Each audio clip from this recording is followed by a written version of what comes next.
ഇപ്പൊ ഞാൻ പറയുന്നത് നിങ്ങൾക്ക് ആർക്കും പൂർണ്ണമായിട്ട് വിശ്വാസം വരുന്നില്ലായിരിക്കും. സാരമില്ല, ഏട്ടത്തിയുടെ മൊഴി വരട്ടെ. അപ്പം ഞാൻ പറഞ്ഞ സത്യമാണെന്ന് എല്ലാവർക്കും മനസ്സിലാവും. മീനു, അവളുടെ മൊഴി എന്തായാലും ശരി, ഇനി ഞാൻ വിട്ടുകൊടുക്കാൻ ഉദ്ദേശിച്ചിട്ടില്ല. അമ്മ എന്താ ഉദ്ദേശിക്കുന്നേ? ഇതിന് പിന്നിൽ ആ ശ്രീകലയാണെന്നല്ലേ നീ പറഞ്ഞത്? ആയിക്കോട്ടെ, പക്ഷേ അവള് ദേവമംഗലത്തെ ബാലനെയും ഗോമതിയെയും എവിടെയാ കൊണ്ടെത്തിച്ചെന്ന് നീ കണ്ടോ? നീയും ഇത്രയും അനു എന്റെ ഈ ആൺമക്കളും ഇന്ന് എവിടെയാ നിൽക്കുന്നത്? പോലീസ് സ്റ്റേഷനിൽ.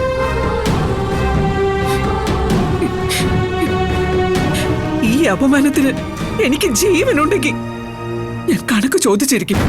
അമ്മ, വെറുതെ ഇനി നമ്മളായിട്ട് വേറെ പ്രശ്നങ്ങൾക്കൊന്നും പോവരുത്.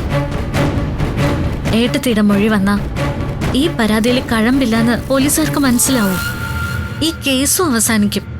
അങ്ങനെ അവസാനിപ്പിക്കണ്ട. ഇത്രയും നാള് ഞാൻ ക്ഷമിച്ചു. അവളുടെ അച്ഛൻ കോടീശ്വരനാണെന്ന് പറഞ്ഞു. അവൾക്ക് ഉയർന്ന വിദ്യാഭ്യാസം ഉണ്ടെന്ന് പറഞ്ഞു. അങ്ങനെ എന്തെല്ലാം കള്ളത്തരങ്ങൾ പറഞ്ഞ എന്നെയും നമ്മുടെ കുടുംബത്തെ അവൾ ചതിച്ചത്.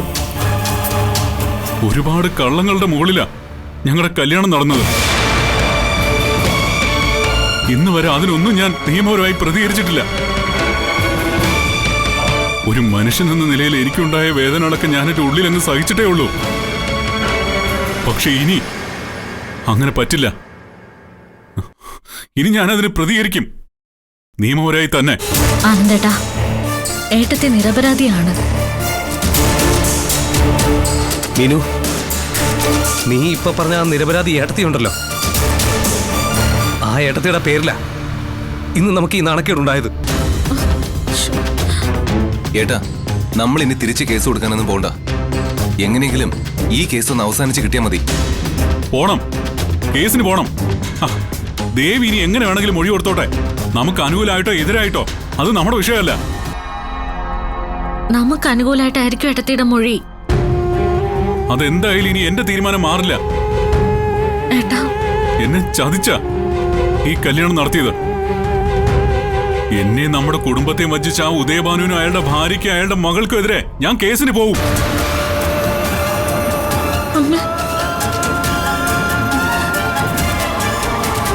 നീ മാത്രമല്ല ആനന്ദേ, ദേവമംഗലം കുടുംബമാണ് കേസിന് പോകുന്നത്. ഞാനാണ് കേസിന് പോകുന്നത്.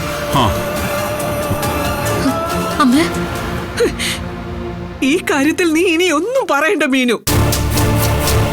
നമ്മളെ അപമാനിച്ചവരെ ഞാൻ വെറുതെ വിടില്ല. ആ ശ്രീകല എന്റെ മുറ്റത്ത് നിന്ന് നമ്മളെ വെല്ലുവിളിച്ചിട്ടാ പോയത്.